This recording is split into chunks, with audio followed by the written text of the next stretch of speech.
We are under a week until Nebraska kicks off against Minnesota, and today Matt Rule dropped his first ever depth chart at Nebraska. So I'm going to make a quick video here breaking it down. There's a couple storylines in there, things that I thought were interesting, so I'm going to break them down real quick. And before we get into that, I'm going to mention we got live streams coming up after the Minnesota game on Thursday. You don't want to miss that post-game live stream. We're going to go over everything, but of course we're going to have pre-game videos, post-game coming out days after. We're going to have recruiting updates, all that. You don't want to miss out anything going on this year. It's going to be so much fun. So hit the subscribe button right now. It really helps me out, and hit a like on the video. But let's get into it. So I'm just going to go down the offense, and then we'll go down the defense. So let's start off with the quarterback position. Jeff Sims, quarterback one, knew that. All right, move on. Heinrich Haarberg and Chuba Purdy are numbered at or. It says Heinrich Haarberg or Chuba Purdy. It's going to be Chuba Purdy. I talked about it in my last video. He's the better quarterback right now. He's played better all fall camp. I think Heinrich Haarberg actually fits the offense better, but Chuba's more ready to play. He's played in 3 seasons as a college quarterback. Yes, he will be our second quarterback, second string. So yeah, don't even think about that. Let's go to the running back position. Gabe Irving, running back 1. We talked about that. Yep. Ramir Johnson, running back 2. Talked about that. Yep. And then Anthony Grant, running back 3.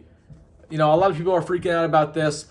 I still think Anthony Grant will be able to produce, and I think as the season goes on, we'll still have a running back by committee type thing, and he'll get in there. It's just a matter of him cleaning up the fumbles. Matt Rule talked about that. There hasn't been a fumble issue with him so far in fall camp, and him, learning the playbook. Potentially even there's like people were saying there's maybe even a learning disability. It's just kind of hard for him to grasp a new playbook. Hopefully he does in fact do that. Really talented guy. But I really love this running back rotation. I talked about it all offseason, how I wanted Ramir Johnson to get more involved. They're going to do that. So that's the running back room. Let's go to the fullbacks. I mean, that's refreshing, right? You see a fullback on the depth chart, Junior Bonner, starter, or Barrett. I'm going to butcher the name here. Leibentritt, who is the transfer from Notre Dame. So that's something to watch there. It's going to be Junior Bonner. He's played well at fall ball. But again, they're 2 completely different players. I think Leibentritt's going to be more of your standard fullback, and Junior Bonner is just going to be your kind of your flex guy, right? He's going to be everywhere. He's going to be a wideout. He's going to be a tight end. He's going to be a fullback. So kind of completely different players that honestly I think are going to play completely different roles in the offense there. Let's get to wide receiver. So there was a couple notable things here. Let's get to Alex Bullock. So he is our starting X wide receiver over Marcus Washington. Marcus Washington right now is listed as the second string. I talked about all camp how he got injured. He had broke his hand messing around with some underclassmen. He really hasn't taken a strong leadership role, and you see it right now. Alex Bullock. They've been loving what he's been doing, and they're going to give him the nod, at least as of right now, going into Minnesota. Not sure how in love I am with this. You're giving the reins to Alex Bullock, who, yes, I trust Matt Rule's evaluation, but at the same time, Marcus Washington is a known commodity. We know he can be a above average wide receiver in Big Ten play. He was great for us last year. So it does worry me a little bit that we're going to a guy named, who's Alex Bullock, who was a walk-on, who has never really played in his career, over a known commodity because of the fact that the known commodity, struggles a little bit with leadership qualities. So that does worry me a little bit. Maybe there's an injury thing in there, and they're kind of just, Marcus Washington's still a little banged up, so they don't want to give him the nod just yet. We'll see, but I thought that was very interesting. Going on to another wide receiver spot, you have Isaiah Garcia Castaneda starting at the Z. And then at the second string there, Ty Hahn. I've talked about him in the past. I said a lot of people are jumping the gun on all these true freshman wide receivers, whether that's Malachi Coleman, Jaden Doss, Jalen Lloyd, Demetrius Bell. Ty Hahn's in the mix. He's played before. He is going to get more reps than those guys. Don't forget about him. Don't forget about Alex Bullock. So definitely kind of something to mention there. Again, 6'2", 200 pounds, walk-on kid. Really hard worker, but we've seen him play before. Hopefully he can make some steps and really produce. So yeah, we'll see about that. And then going to the slot, you got Billy Kemp, who knew that, and then you got Josh Fleeks. Interesting that they put him as a slot receiver. I kind of thought he'd fit more of the Z position. Again, I'm very, very not high on Josh Fleeks. Talked about it before. Never really produced in his career. a guy who came into camp overweight. I did not love him as a scholarship addition. Hopefully, I eat crow on that one though, and he provides us some good depth because that's really what we need, right? That's the entire reason that Matt Rule got him, was to be a depth piece. Hopefully, he can provide us something in a room that really has no depth. Moving on, tight end. I'm trying to go a little rapid fire here. Nate Borkature. I said this was probably my best take of the offseason, but I said Nate Borkature is going to be your tight end one. He is going to be your tight end one. And right now it is Nate Borkature or Thomas Fidone at that tight end spot, with Nate Borkature listed first.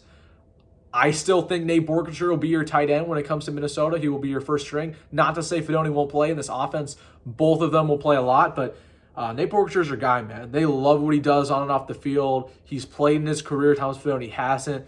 I think they're going to give him the nod. That was one of my better takes, and I got a lot of heat for that take. I mean, I do think Borkature will start, and I'm not really too surprised by the staff listing him as tight end one as of right now. All right, so that's the skill positions. Let's get to the O-line. A lot of things to mention here. So left tackle, Turner Corcoran, Gunnar Gatula as a true freshman will be your second string left tackle. And then Teddy Prohaska, is the third string left tackle. However, I think this is because of injury. They're trying to keep it slow with him.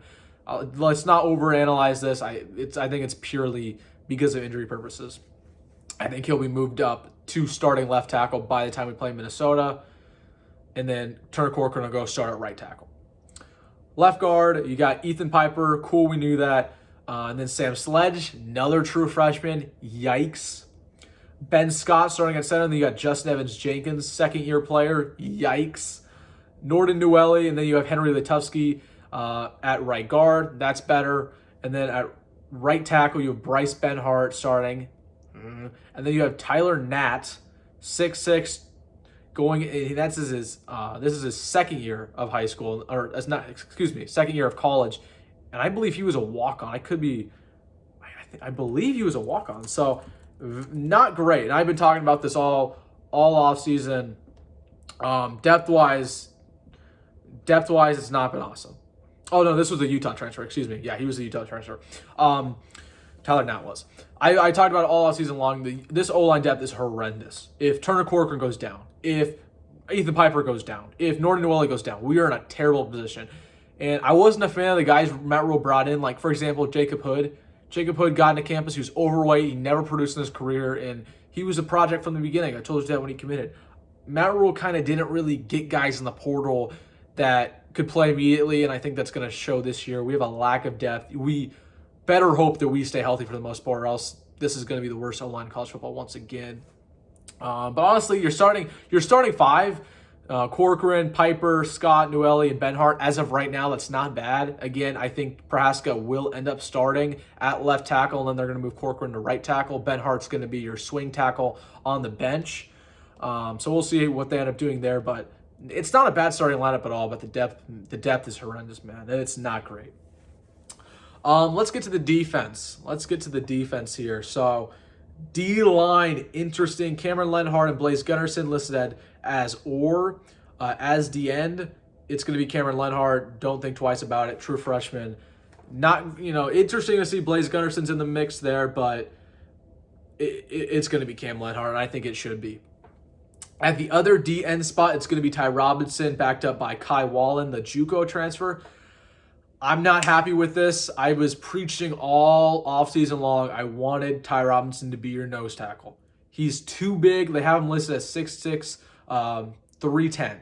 He's too big to be a D-end in this defense. And we saw it last year. A lot of, this dude was a 4-star recruit, kind of a blue chip prospect even coming out of high school. And a lot of the reason he was so successful because of his raw athletic ability. When you put on so much weight, you lose all of that. You lose the speed, the quickness, the agility that made you a great player in the first place, and he's become kind of a bruiser, which is not his skill set. So, not a fan of that. I really think he would. At this point, you have to commit to one thing, right? It's either Ty Robinson is 280 and plays DN, and I think that's fine, or he's 310 like he is right now, and he plays nose tackle, and I think that would have been the better choice. But Who am I to say? They're going to keep him at DN. Hopefully he has a big year. They've been talking a lot about him, saying that he's going to have a big year, so hopefully he does. At that nose tackle spot, you have Nash, number 0. Hopefully has a big year. The wrestler, fan favorite, the polar bear, backed up by Roquan Buckley. Interesting. Did not think he was going to be a nose tackle, but yeah. So nothing really there. A linebacker, it's kind of just what pen and paper. Luke Reimer, Nick Henry's your starters, backed up by John Bullock, and then Buda Wright's in the mix there. Interesting. Interesting to mention there's no Randolph Kapai, no Mekhi Gabayer, who's one of my guys. Eric Fields even was a guy that a lot of people mentioned as potentially having a breakout year as a true freshman. So those guys do not make an appearance on the first depth chart, but again, this is not final. You can see them still getting time on the field. Now, this was probably what I'm about to talk about right now was the biggest storyline, in my opinion, from this depth chart, and it's the jack position, which is basically your edge, and it has Chief Borders listed as starter or MJ Sherman. Very interesting. The fact that Chief Borders, who we know Chief Borders, very energetic, kind of a big media guy. He's always on social media, but the fact that he's listed as a starter or MJ Sherman's concerning, given they've been talking about MJ Sherman all offseason as a guy who's going to be one of the best players on our defense and this and that. And I said, pump the brakes, everybody. This is a guy who really hasn't produced in his college career, especially not on defense. So I said pump the brakes, but even I didn't expect this. I expected him to be the go-to starter. The fact that it's still a battle and that Chief Borders might start and MJ Sherman might back him up is very concerning. Yeah, that's very concerning. Not happy about that. However, I do believe MJ Sherman will start because they kind of leaked the depth chart on Nebraska's videos they're putting on their Husker YouTube channel, which is kind of recapping the fall camp week by week. And they listed the starters on defense, and you could just pick them out number by number. And MJ Sherman was a starter when they did that. So I do believe MJ Sherman will be starter. But interesting to mention that they have met this or. Usually that means there's a lot of substitutions going on mid-game. So something to watch there. All right, let's get to the secondary real quick. Rover position. Isaac Gifford is your starter. Phelan Sanford is your backing him up. No surprise there. I even predicted that they're going to move Phelan Sanford to Rover. Love that move. I think it really fits him as a player. Cornerback is where we get a little interesting. So you have Quinn Newsome. Cool. You have Malcolm Hartsock. Cool. You have Tommy Hill. Cool. Right. Those are your top 3 corners. That wasn't really up for debate. As your 4th cornerback, you have true freshman Dwight Boodle. That is of the utmost concerning thing to me because all offseason long, we were, the staff was marketing this secondary unit as the deepest in, of the deepest unit in our team. Okay. And I understand Buford's out and I understand Miles Farmer's gone, but those guys were safeties. They do not impact the cornerback depth. The fact that a true freshman is in this, is up there to be our 4th cornerback. And it's not like he was a great, recruit. He was I think 700th in the country. That's kind of concerning, and it tells you all you know about our depth. I was really hoping a guy like Tamon Linham, who's been in the program for 4 years, kind of, got that spot, but he does not. Very interesting, though. Obviously, Dwight Boodle being the brother of DiCaprio Boodle. Something to mention, though, and again, going to safety now, you have Omar Brown, Deshaun Singleton, who were your guys. Not really a thing there. You kind of knew they were going to start. Deshaun Singleton's had a really good camp. And then backing them up is Corey Collier, the Florida transfer who you could expect to be that. And then you have Kobe Barretts, which kind of came out of nowhere. The West Side kid going into his 3rd year of the program, cracks a depth chart for the first time. That worries me because, and this goes for more than just him, but it worries me because there's a lot of guys on this, there's a lot of guys on this depth chart who we haven't heard about at all from Matt Rule. He's never mentioned them once. Just, when they're interviewing him on the radio or they're interviewing some of the position of coaches, they're never mentioning these guys. We haven't heard anything about them, like Kobe Barretts. And then they just show up on the depth chart. That's concerning because obviously if you're not talking about him, I mean, maybe they're hiding him, right? Maybe they're like, okay, this guy's doing good things, but we don't want teams to know about it. We're going to hide him. Maybe. I don't think so. That just concerns me because it shows me that they're not playing awesome ball, and yet they still, crack the depth chart.